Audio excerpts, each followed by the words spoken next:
Welcome all once again to the BioC Soccer Network. We're once again with the Orange and Blueprints podcast. We here another week, another edition. Hopefully to talk about positive news about the Dash, but it looks like just like the rain that we saw this past weekend and this week, just dark and gloomy. But I'm not here alone. I'm just here at Manny Olivares, but we're also here with my co-host Diego. How you doing, man? Good, good. How are you? I was for the people that are just tuning in. I told Manny like 15 seconds ago that I'm moving out of my apartment, so it's a little hectic. Uh, Happy to be back in Houston over the summer. For any Dash fans that are going to the Dynamo game this Saturday to celebrate the club's 20th anniversary, I'll be there. I'll be back at the Shell. And for those Dash fans who aren't going, I will see you guys on May 16th when Houston comes back home to face off Sophia Wilson and the Portland Thorns. But let's not get too ahead of ourselves because just like you mentioned it, there's a lot of rain in the air, and I think we do have to talk about it. Yeah. So no, I think it was good, but I think on a side note, we're talking about celebrate 20 years with the Dynamo. The Paramount Plus broadcast is rocking the old logo, so they're celebrating 20 years as well, just by not changing the old logo. So, but it's okay. You know, I think we're always Yeah, gonna be remembered by that one. no, for sure. Yeah, but uh, I think talk about the Dash real quick. I think Houston has been experiencing just huge winter shifts with the rain and everything. And I think going to soccer game in the raining conditions is always okay, but I think when it comes to thunderstorms and here, that especially in the Houston area, it just halts everything. Outdoor activities, plans going out, and game and momentum. And I think this was, even though this past weekend, this past Friday, the Dash lost 2-1 to Racing Louisville. I think the weather, I think it has put his footprints on this game. Let's talk about the game. It was delayed. It was delayed by weather. It delayed by almost an hour per Mhm. se. And then the first minutes came up. The Dash came up real good. Avery got her first goal of the season in 8 minutes, and then Golasso too. It was one of a huge great goal. I think it was almost a replica of almost what she scored her goal last season. And then of course after literally just minutes after that goal, weather Mhm. delay. And then there was another 30, 40 minutes before the game started. And when the game started again, Racing Louisville got their equalizer, and then the whole momentum shift to Racing Louisville. And then of course in the second half, uh, Sears got her second goal, or her goal, to end the game, and basically the game was done. But I think without talking about the weather, I think we'll go in that in a little bit. But what's your thoughts over in this game, Diego? Um, I mean, I thought that the Dash put in a great effort, like you mentioned, at the first, I would say 10 to 15 minutes of the game. I think they were on the right foot. I think even if God was crying and sending his tears down to earth, Avery Patterson decided to use that and paint herself a work of art. I think that goal was unbelievable. I think Sports Center labeled it as a top five play of the week. It's got to be the goal of the week, and I think that just kind of shows what the type of player that we've been talking about when it comes to Avery Patterson, uh, a fullback that can push up forward, that can deliver these kinds of offensive moments, and I think the Dash really benefits having her on the field and having her play like herself. So I think that was a bright spot to think about it. However, you're at home. I understand that the rain is the rain, and not that many people wanna come out because of it. But you got to defend your home court, as they say. I know the Rockets just lost, but you got to defend your home court. Um, and they didn't do that. And I think losing 3 points at home is always going to be disappointing, no matter how you do it. I think um, Sears' finish was a good finish. I think it was deserved. I think Louisville were the better team in the second half. despite them having only 38% of possession and honestly passing the ball pretty terribly. They were not passing the ball well throughout any point of the game, and the accuracy shows 66%, which is very very low to NWSL standards. And I think this is a team close to you in the table. This is a team you play at home. This should be a 3 points, and it wasn't. And so no matter how many positives you can draw from this game, I think this is the first game where I can confidently say there's not really much to draw from it, and it was just disappointing to see. Yeah, exactly. I think disappointing. I think disappointing as well. I think what we say. I think we beat Utah last weekend. A team that's relatively almost identical to Dash. The same structure, rebuild, and finish around the same time at this last season with the Dash, and face off again. Dash won. I think Racing Louisville. We thought, okay, if the Dash could be Utah, maybe they could be Racing Louisville. And I think despite the news before and after this game, Racing Louisville just mentioned that their main starting goalkeeper is out for the season, even Mm-hmm. before the game. So it's like, okay, so it's a lot of like I think a lot more favor for the Dash to get a result, a win, but I think it just didn't happen for them, for many reasons or not. I think uh, I think the elephant in the room, it's the weather. I think even though we don't want to blame the weather for everything, but I think I think when you have your mindset, okay, I don't know, I want to get your thoughts, Diego. The mindset, you go to the game's at 7, you prepare, but you didn't get a chance to warm up until like maybe 7:50 to start the kickoff around 8:15. You had a great start. Momentum's on your side. You have the goal. Looks like the Dash was pushing until about before the 20th minute, it stops.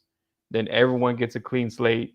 30 minutes goes by. Then we have to warm up again, and then get the game started. And then sadly, it's on Raising Louisville. Is it more of a mental, or if it's just maybe just a mental block that turn around Mm-hmm. that the weather gets into your head, or is it just the performance itself?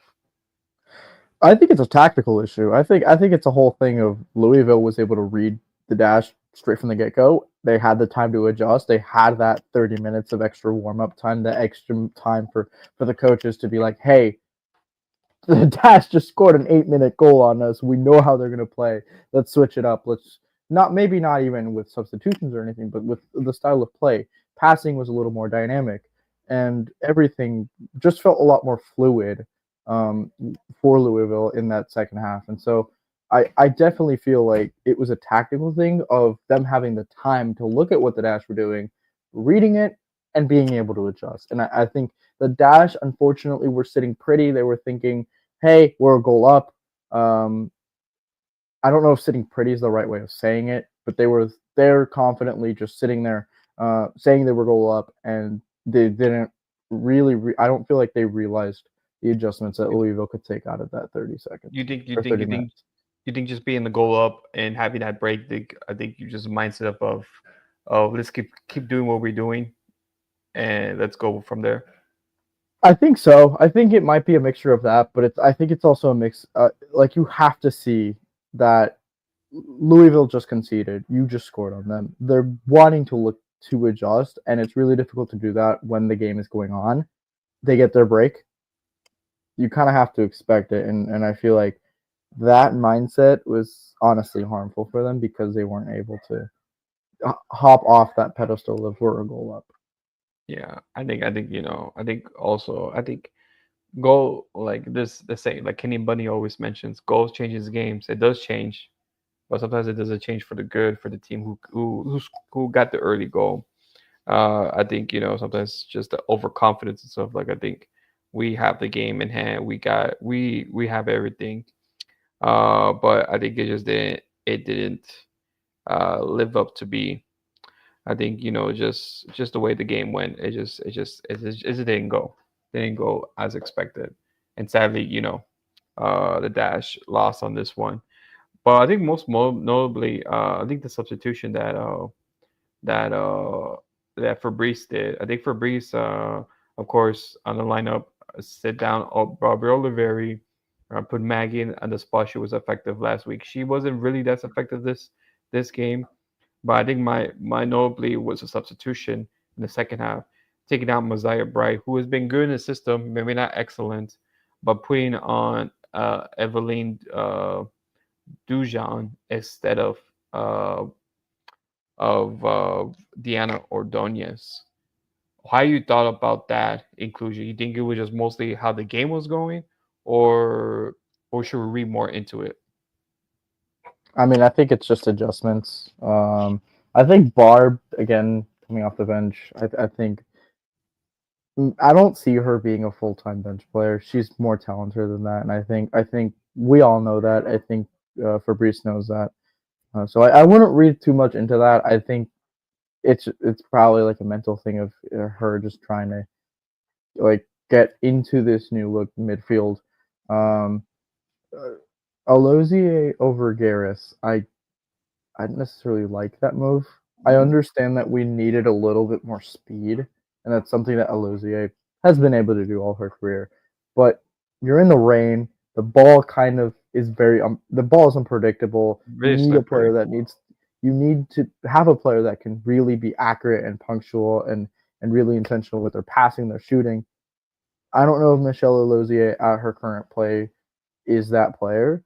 And I think Ryan, despite her flaws, can be closer to that type of player. So, not sure if I like that move. Um, so it's a mixed bag. It's really a mixed bag. I feel like there's not really much you can do Hmm. in a situation where you get conceded in the 70th minute. And I mean, Nat Jacobs is just now getting reintroduced, and you could see her getting minutes.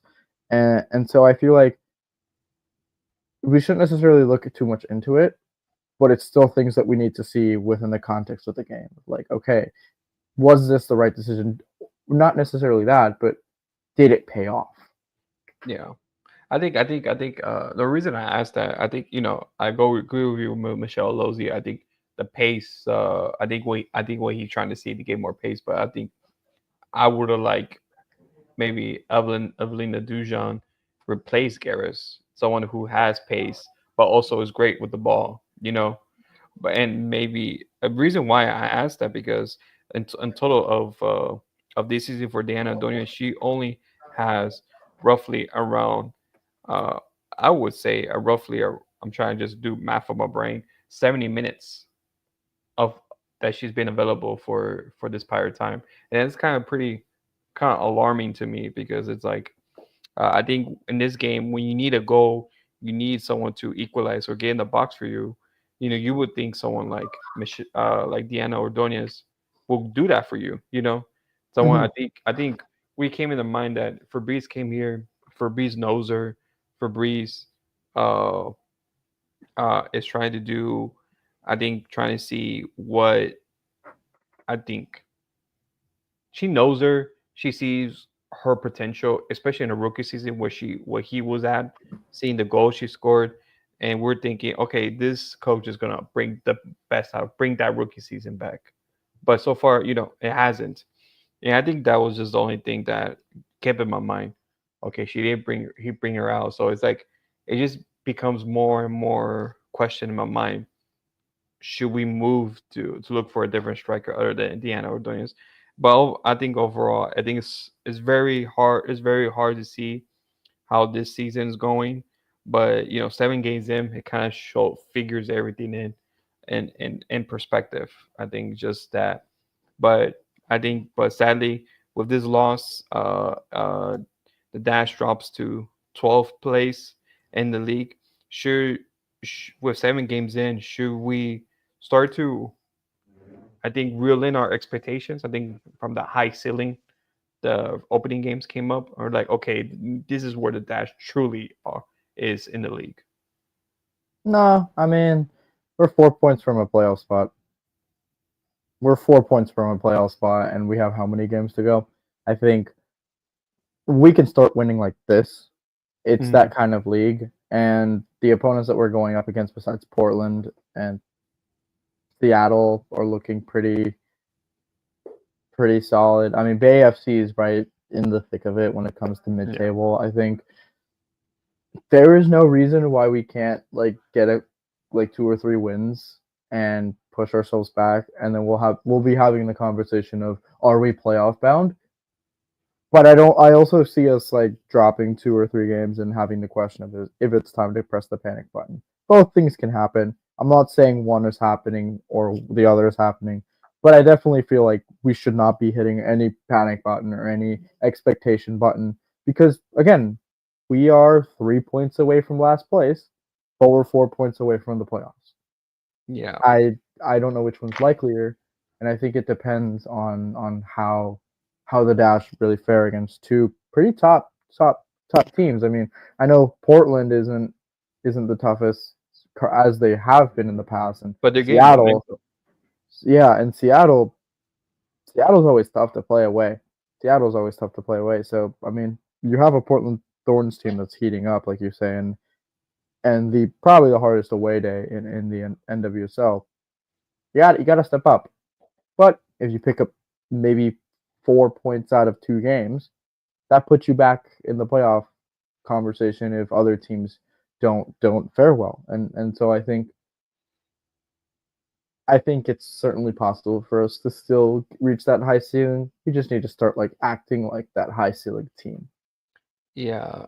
I think, I think the good thing and the bad thing with uh with closed systems like, NWSL, MLS is like, okay, you may start off bad, but you Hmm. still have a chance, Hmm. I think this is just how wide open, just the closed league is because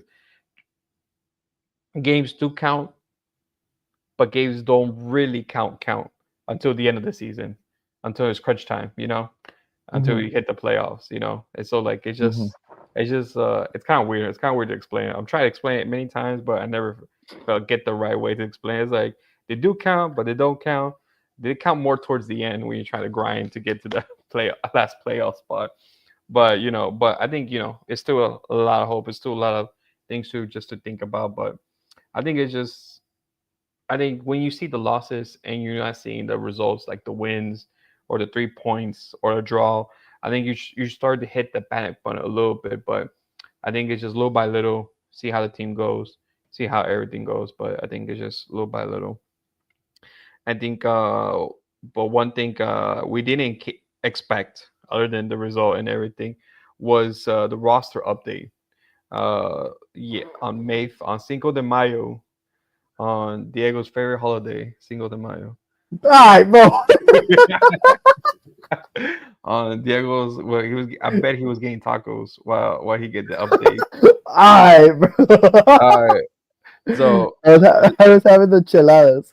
enchiladas during this time, but yeah, Houston Dash announced that the team and goalkeeper Heather Hines mutually agreed to terminate their contract.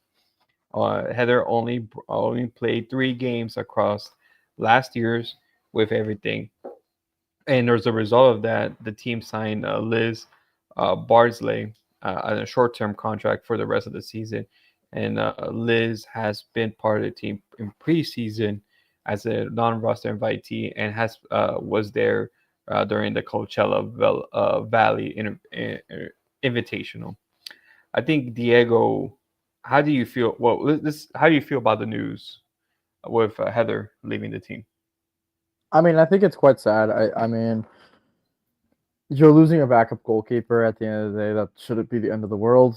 But I did really like Heather. I think in her 3 games she played really well. She had that massive game in the Summer Cup where she really showed that she could be a capable backup or um, a replacement for when Jane doesn't play between the sticks. I I I don't know. I think finding a backup goalkeeper in this league is pretty easy, Yeah, but it's also like you had a really solid one. So yeah, I don't know. Maybe it was like I don't really see it being an attitude thing because like she was always with fans. She was always happy to be there and everything.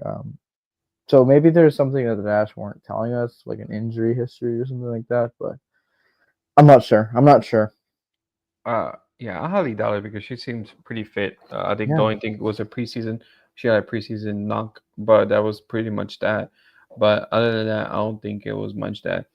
I think the having Jane Campbell for a long season contract, that she has right now, and of course, I think Jane is the number one goalkeeper, not just only for the Dash, but also at the moment for United States. It's pretty hard for any rookie or any goalkeeper to replace her. I think the turnaround of backup goalkeepers is going to be very high at any team if you have a caliber of goalkeeper like Jane Dash. You think it will be beneficial? I know there's rumors and everything for next season. I know it's not official yet, but having the NWSL two, or the NWSL two, or the equivalent of the MLS Next Pro for the women's side, I think to have players like these and your second team, so that technically you don't lose them, but at least they have game time under their belts. Hmm. Yeah, I think it's great. I think that I had a conversation with a good friend of mine that just finished up her career in Division One athletics, women's soccer, and we were talking about this whole pathway, and I think it's addressing a problem that the NWSL and women's soccer in the United States has really struggled with. There is no clear pathway um, between college or whatever second level of Mhm. soccer that you have for women's football and professional and NWSL. The USL with their Super League did some great steps with all of their teams. We have one local, Brooklyn FC, Dallas Trinity, which is right across the road. I wouldn't suggest you go support them, but that might be Diana Ordonez's team in the next year. I don't know. At this point, it but looks like. but um, I think it's great. It'll help the teams get better, get more consistent. It'll be more competitive for the league. Um, I expect to see a lot of young college players take that second team and kind of use it as their tryout to the pros. Um, and my friend and I both agreed that like yeah, this is overall something beneficial for the league. I think this is something that Europe had, and I feel like the MLS X Pro already developed it. I think this is one of those ideas where it's really easy for you to say, "Hey, it's great that they copied it." Yeah, I think the only flip side, I think MLX Pro took a while for it to. Uh, it is taking a while as well to gain momentum, to gain variability because it's still a lot of mixed bag of players not proven, players that are in the academy, you know. But I think for the women's side, I think it's gonna be a different. I think we might see the same excitement in the NWSL in that second league because how Hmm. much how much talent the US has. Because if you look at top college pros this past year, a lot of people went to Europe. A lot of people went to Europe, especially the Italian league, which is what we find me real interesting. That a lot of those players went to the Serie A for Italian soccer, and they could have stayed here. They could have stayed here, but limited teams, limited NWSL and the USL. So it really limited team spots for them to play at. So I think hopefully this, and also put like just like the MLS Next Pro, other teams, other officiates that don't have an NWSL team can participate in this as well. So I think it just rise up. I think it just gives players who doesn't have a lot of minutes, especially in the dash team. We have players that haven't played a minute in this season, could benefit for a system like that and still keep them in the roster and see them watch them grow, over time. But that's something that I think in the future. But right now we just pour one out for Heather and her selfies and her and then Diego. Diego's already drinking. Diego's already been drinking. Whoa! It's water. It's It's water. water. It's agua, It's man. agua. It's agua. Bro, Oh shit! man, and then we see Diego disconnect just because of that. I tell you, bro. I tell you, bro. I tell you, bro, this boy wild. This boy wild. Manny, I'm so excited to see you on Saturday. This boy wow man. Now he's getting his covers and everything just to dry up the water. That All boy right, wow. all right. Let's All right. get back to the dash. Okay. All Oh, right. But before we get go, we promised you a Rebecca interview, but it looks like that will be a separate interview video. So watch out for that in our social media and Bio City Soccer Network at either X, Instagram, or YouTube. Well, we'll be on YouTube fully, but we're just having a little problems with the subtitles. But hopefully we can get back to you soon on that. So hope you enjoy it and let us know what you think about it. And then I'm going to our next item on our agenda before Diego's computer dies on us. it's not gonna die.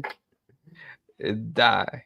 But now we on Sunday, like you mentioned, Dash will travel to Seattle Rain FC. Seattle Rain, notably, these past matches has been a rocky start. Only the first four matches, only 1-1 and tied, but had a certain change in momentum, beating the Thorns, gaining time as gaining tie against Bay FC, and gaining the win against Kansas City, giving Kansas City I think their first loss, their second loss in a row, second loss in a row.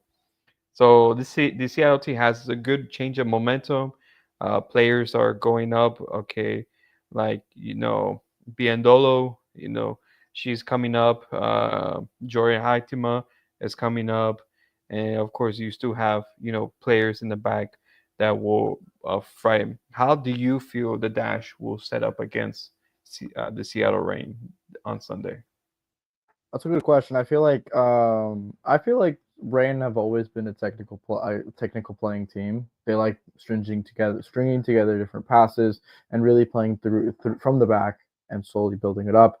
I expect the Dash to pull out a lot of speed. Maybe get Diana there as a like a poaching striker to really benefit on the counter attack. I think that's really the way that I feel like we'll see. Maybe we'll see. I know we'll see maybe Michelle get a start because of that speed. I think um, I think all of those things really contribute to kind of like the way that the Dash might try to read into Seattle Rain. But Seattle's also a good enough team to really play however they need to in order to get a win.